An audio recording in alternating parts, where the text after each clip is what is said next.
Can everybody see that? Yes? Is that a yes, Jeff? Okay, and you can hear me? Okay, good. All right. So today I'll talk about forgiveness. This should take just about 10 minutes. Um, and hopefully it'll jibe with the story that Donna will tell us. And thanks again for being here.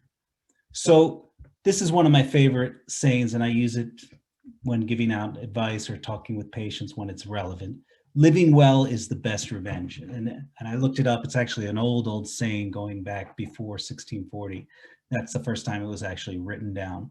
And so basically what that means is if someone's done something bad to you or wronged you in any way, the best thing you can do is just live well, sort of let go of it and live your life well. And by living well, that is the best revenge you could possibly get.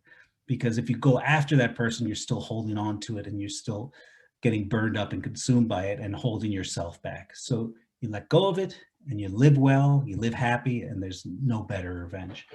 And I think it's great advice. It's obviously harder to do than to say. So what is the opposite of forgiveness? So for you kids out there, fast and slow are opposites. But so what's the opposite of forgiveness? Ill will, anger, any desire for revenge, basically grudge holding. So if you're holding a grudge against somebody, you're in the middle of opposite of forgiveness. And grudge holding in itself is corrosive, and it can be painful, and it can hold your own life back. So forgiveness is God's command. This is from Martin Luther, not the modern Martin Luther, the father of Lutheranism. So this is good. Forgiveness is an ancient idea, and it's very, for lack of a better word, holy. And this is a cartoon for those who can see it. It's an elephant holding a knife and with a scowl on its face, and it says, "Elephants never forget, and they never forgive." So that's not, you don't want to be like this elephant, is what I'm saying. Okay, so we talked about what forgiveness isn't. What is forgiveness? And that's a painting by the street artist Banksy, if anybody's interested. So forgiveness is a deliberate decision to release feelings of resentment or vengeance towards those that have harmed you, regardless of whether they actually deserve your forgiveness. It brings the forgiver peace and frees them from corrosive anger. So that's why I like this photo, because forgiving is really a letting go personally.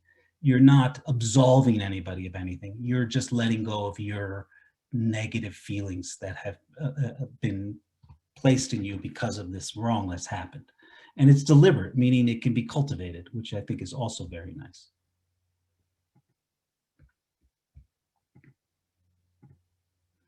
This is a painting by Picasso.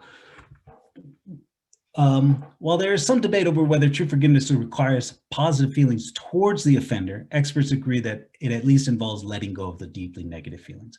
So that's another misconception people often have about forgiveness, is that I have to like this person, I have to feel loving towards this person, I have to sort of absolve them of all the wrong. No, that's not what it means. It's really about you letting go of your ill feelings. So again, this is the opposite of living well. It's holding a grudge is like drinking poison and waiting for the other person to die, which is the opposite saying of living well is the best revenge, because that's true. And there are a lot of ancient proverbs that are similar to this. Okay, so this is an important points. These are important points. Forgiveness does not minimize the seriousness of the offense against you. Because you're able to forgive somebody, it doesn't mean, oh, it wasn't a big deal. And it doesn't mean forgetting or condoning or excusing offenses or release people from legal obligations. So if someone attacked you and you're able to forgive them and you've let go of all the negative feelings towards them, they still may go to jail, and that's fine. And you don't have to feel bad about that. And it doesn't obligate any reconciliation. So if a friend or a spouse did something very terrible to you, you can just end that relationship. You don't have to, and forgive simultaneously.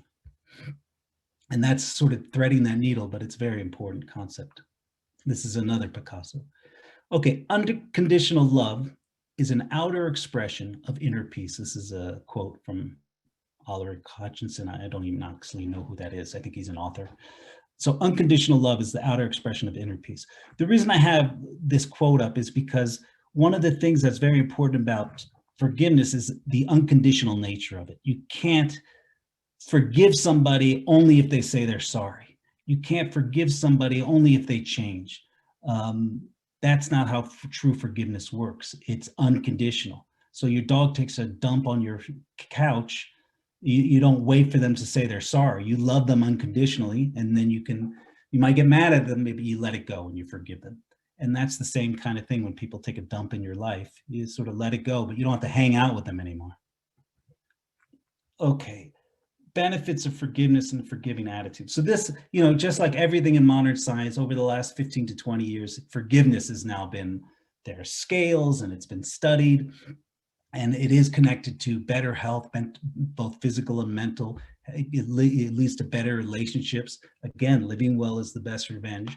It can be both a state and a trait. And I'll talk a little bit more about that. And what that means is that you can take steps towards being forgiving somebody of an actual offense and towards being just a more forgiving person in general.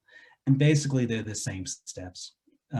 You just have to cultivate an attitude of forgiveness. And people who have a forgiving attitude in life just do better. They have better friendships, they have better relationships, they have better health. And then when they do actually get wronged in a serious way, they're more easily able to forgive. So they can do the state and trait thing. So no matter how small or large, there are some similarities about forgiveness. The first step is to fully acknowledge the harm done to you. You can't just gloss it over. Oh, well, this person did all these terrible things and they, took all my money, but it's not that big a deal. That's not the first step to forgiveness. You have to know what the hurt is and you have to embody that in a way and feel it. Otherwise, that's not true forgiveness because you're not forgiving what really happened and you're not accepting that it really happened. So again, with acknowledgement, if you don't acknowledge that you've been wounded, you can't benefit from that experience. So if someone stole from me or attacked me or was unfaithful in some way, and I don't fully accept that and feel that pain, I'm not benefiting from the experience. I'm just trying to gloss it over or shut it down. And then I won't benefit from the healing either. I'll just be living in a sort of tied up, grudge denying limbo. So as one forgives, they come to realizations often, and one of them is you realize that nobody owes you. So someone did something terrible to you, but nobody owes you.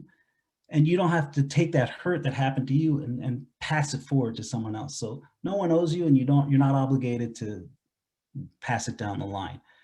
And generally, people also have to forgive themselves. So I was attacked in an alleyway. I'm such an idiot for being there at that time of night, and you're mad at yourself. You have to forgive yourself. Or how could I not see this coming? I knew they were going to cheat me or cheat on me or whatever. And so you have to also forgive yourself. And again, you have to acknowledge that you are down on yourself. So another paradigm to look at it is it's a form of grief. And you do actually, that's one of the steps, according to a psychologist who's a leader in this field of forgiveness, that grief is sort of an absolute essential step. So if you don't grieve what happened to you, it's not you won't be able to forgive. You have to fully go through all those stages of pain and loss and suffering in order to forgive somebody or somebody's, if it's a group of people. So dealing with grief and the grief of having been hurt or had grief is dealing with loss. And when someone has hurt you, that's a loss. It's a loss of a relationship. It's a loss of a feeling of naivete. It's a loss of something. It's always some kind of loss, and you have to grieve that process. And so one of the quickest ways to grieve properly is, as you're grieving, to ask yourself, what I'm doing right now, is this helping or hurting me? So looking at all these photos of my lost love, is this helpful or is it hurting me? And sometimes it's helpful. It's good to look at it. But if it's the fifth time in 10 minutes, maybe it's not helping you anymore. Or if you're constantly looking at them all the time. So it's important to say, am I on the right path? Am I helping myself? And then practicing stress management. And also with forgiveness, you have to realize that the primary distress you're feeling now is not from what the person did to you. It's what's happening now. And trying to separate those two can be tricky, but it's now a different time and you're a different person and you're still hurting. So you have to grieve and let it go. Just remember, living well is the best revenge. If you don't remember anything from the lecture, that one phrase is a very good one. And then you have to re-look at the past. You have to re-examine it and make sense of it and find something good out of it, hopefully. That's often one of the last steps in grieving. So revenge, not the way to go, although that's a nice little logo. So this leading psychologist, Fred Luskin, also said, which I found very interesting and perfect for Sion, and this will be the last slide, that the final and essential step towards true forgiveness is allowing it not to be a secret. So you can't do all your forgiving quietly in the corner and say, I'm done. You know, that person did all these terrible things to me, but I'm not going to admit that they happened.